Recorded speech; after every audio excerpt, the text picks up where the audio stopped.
Breaking news! JONVIC kay ZALDY ko, isoli mo ang 59 billion, saka tayo mag-usap.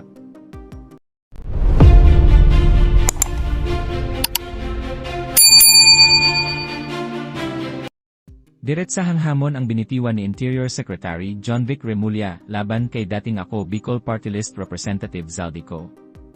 Ayon sa kalihim ng DILG, kung siya lamang ang masusunod, bukas siyang makipag-usap kay ko, ngunit may malinaw na kondisyon, ibalik muna ang umano'y $1 billion. Katumbas na humigit kumulang 59 billion bago magkaroon ng anumang negosasyon. Inilahad din ni REMULLA na tila naghahanap umano ng paraan si Ko upang makipagdialogo sa administrasyon, matapos siyang panagutin sa kontrobersyal na anomalya sa mga flood control project. Gayunman, nilinaw ng DILG chief na ang anumang usapin ukol sa posibleng plea bargain ay nasa kamay na ng ombudsman, na kasalukuyang pinamumunuan ng kanyang kapatid na si Jesus Crispin REMULLA. Para ganyan din yung galit. Okay. If ZALDY ko is willing to negotiate, is the government open? That is up to the OMB to answer. But if it were me, I would. You would? Return $1 billion. Return $1 billion. That's one. Saka tayo mag-usap. Saka tayo mag-usap. Then you will have an availability of a plea bargain. Kasi in the end, pera naman ang ginawa niya eh. Kung sinolo niya pera, wala naman siya pinatay. Pero $1 billion, solid po sa amin. Diba?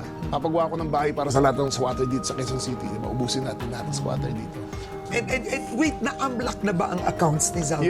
Yes. How much was found to have been moving in and out? Hindi ko alam. Because yung Diskaya accounts was, tell me, what I heard was something like 180 billion pesos in and out. Parang that's the traffic of the money. At, teka, may utang pa yan, mga congressman, di ba?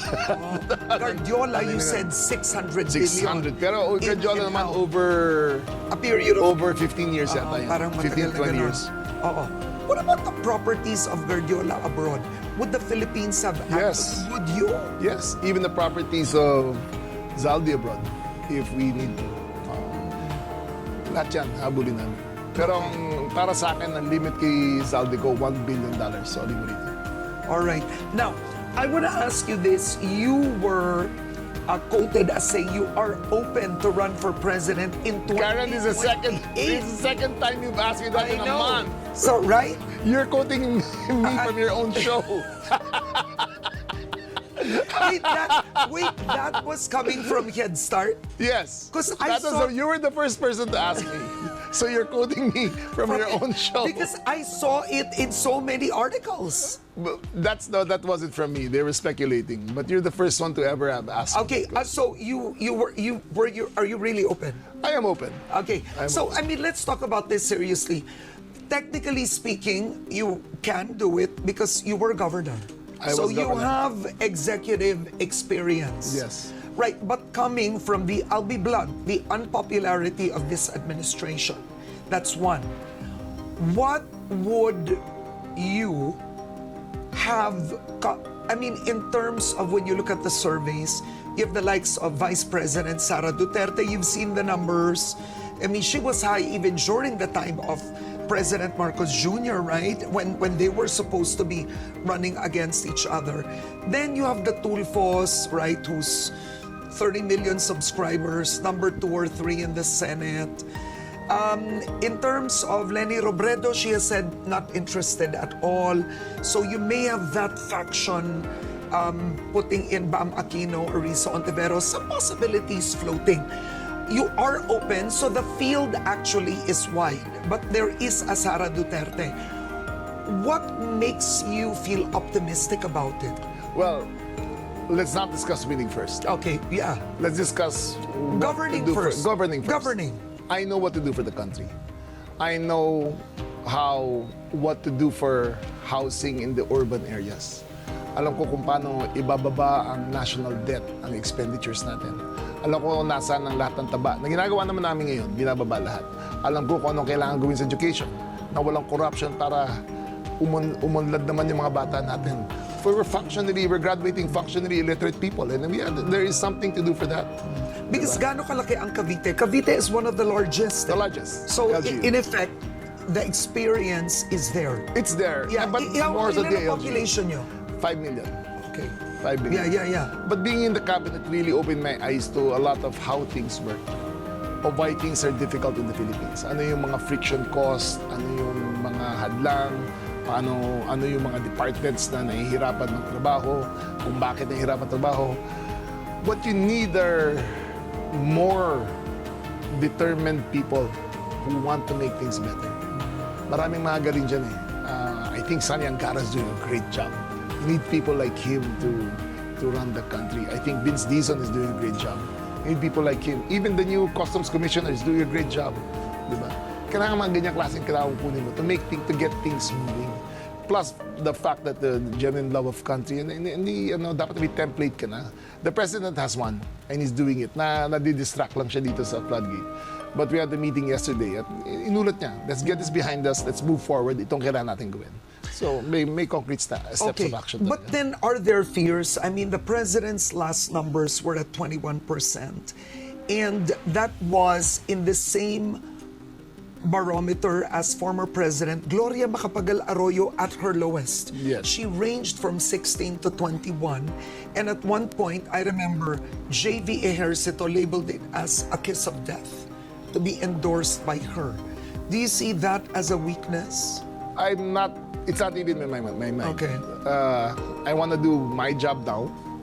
Diba? The art of winning will come in due time. I think the President's numbers will improve in the next few months habang nagpo-progress tong floodgate mess na to, habang kinukulong na namin lahat ng tao, habang may restitution, habang may positive actions towards restitution, yung kinukuwang pera, ila-lockbox yan para sabihin, maggumawa tayo ng cancer center para sa Visayas at sa Mindanao. Doon lahat ng pera makuha, doon natin ilagay. Gamutin natin mga Pilipino. O magtayo tayo ng mga bahay. Okay, I want to ask you, you sit in the meetings, you are close to the President. Close enough that to the point when former President Duterte was actually sent to The Hague, you were behind him, right? Yes. Do you regret that? No, You don't? not at all. You don't think that would affect your frankly speaking, voting in 2028? If it does, I did it for the right reasons and I did my job. Okay, so what is the President's legacy? Because I think this one is not clear to the Filipino people. What will he be known for? Technically speaking, he has 1 year and 10 months left because come October or November, presidential candidates will already file.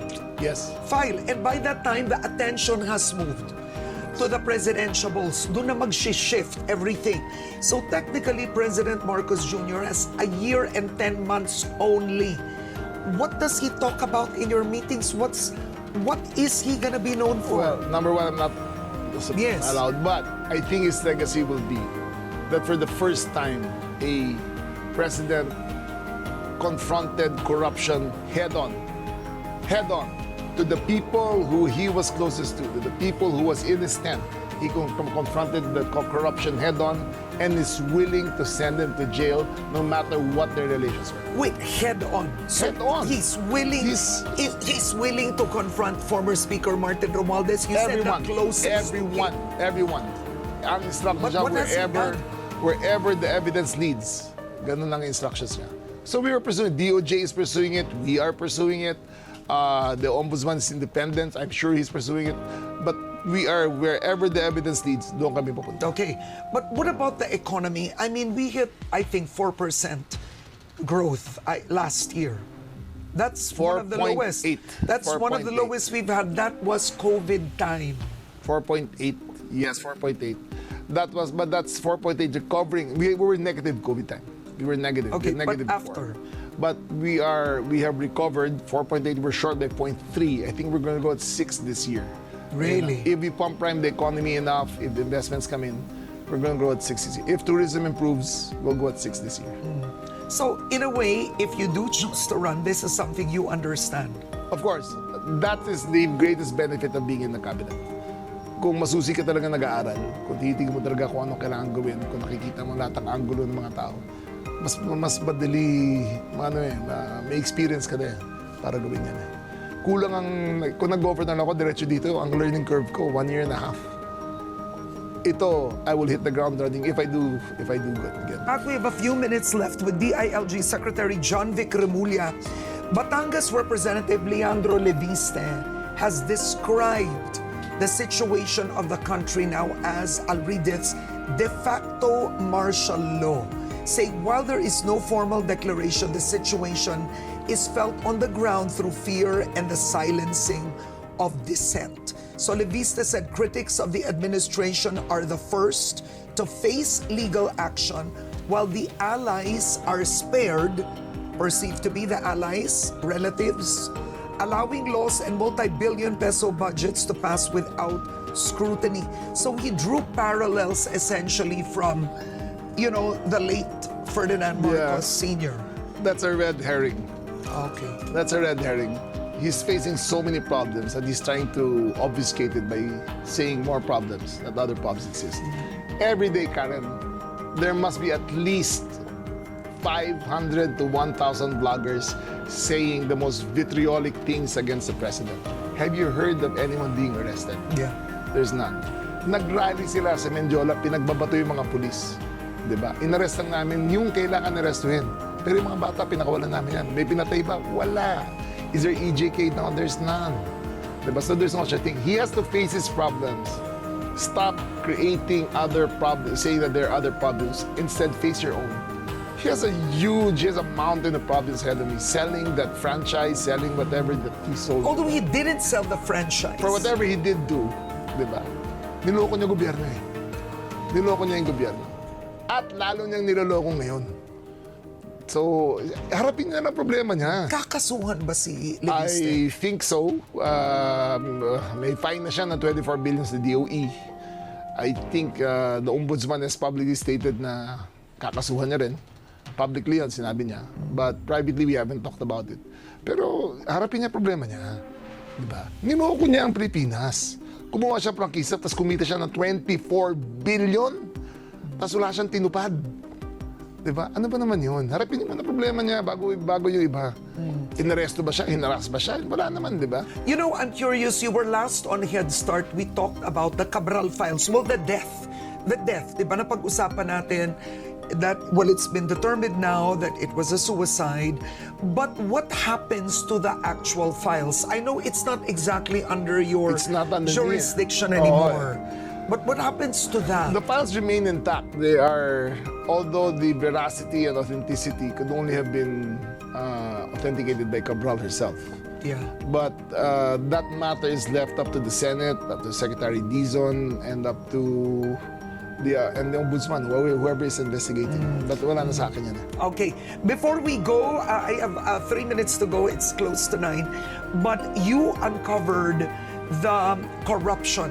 Si Ko at 15 iba pa ay nahaharap na sa warrant of arrest na inilabas ng Sandigan Bayan, kaugnay ng kasong malversation at graft sa 289.5 milyong River Dike project sa Oriental Mindoro. Ayon sa DILG, posible pang madagdagan ang mga kaso laban sa dating mambabatas sa mga susunod na araw. Base sa impormasyong hawak ng ahensya, si Ko ay kasalukuyang nasa Portugal, dahilan upang ipag-utos ang pagkansela ng kanyang pasaporte. Inatasan na rin ni Marcos Jr. ang Department of Foreign Affairs na ihanda ang extradition upang maibalik si Ko sa Pilipinas at humarap sa mga kasong isinampa laban sa kanya. At kung kayo naman ang tatanungin mga kababayan, ano kaya ang inyong reaksyon at komento sa balitang ito? Please comment down below at huwag na rin kalimutang i-like at share ang ating video. Thank you for watching.